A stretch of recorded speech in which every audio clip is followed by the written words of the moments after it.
ভাই আমি নিজে তো জানি না আমার বাড়িতে উনি গেছে। আর এটা যদি আপনারা প্রমাণ করতে পারেন যে উনি আমার নোয়াখালীতে আমার বাড়িতে গেছে বা আমি ওনাকে ধরাই দিছি, তাহলে আপনারা যে শাস্তি দিবেন আমি ওই শাস্তি মাথা পেতে নিব।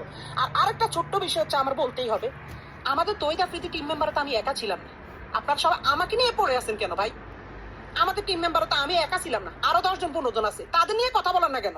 সারাক্ষণ আমার নিয়ে পড়ে আছেন কেন? আমি তো এটা বুঝতেছি না। আর আপনারা যারা আমার বলতেছেন যে আমি তারা ধরাই দিছি, ভাই ওনার আব্বারে মেবি ধরছে রবিবারে।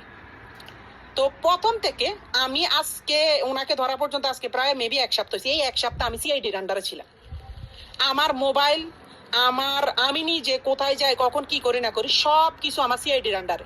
ইভেন আমি সবচেয়ে বেশি ফেস করতে হয়েছে। এগুলো ইয়া। তো আমার যেমন কি হয়েছে আমি তো আপনাদেরকে বলি, ওনার আব্বারা যেদিন ধরে নিছে ওই দিন সকাল 12টা কি 1টার দিকে আমাকে বসুন্ধরা থেকে সিআইডি অফিসাররা ধরে। বসুন্ধরা থেকে আমি আর আমার এক বড় ভাই গেছিলাম গাড়ি কিনতে, ওইখান থেকে আমাদেরকে ধরে। আমাদের সজল ভাই দোকানে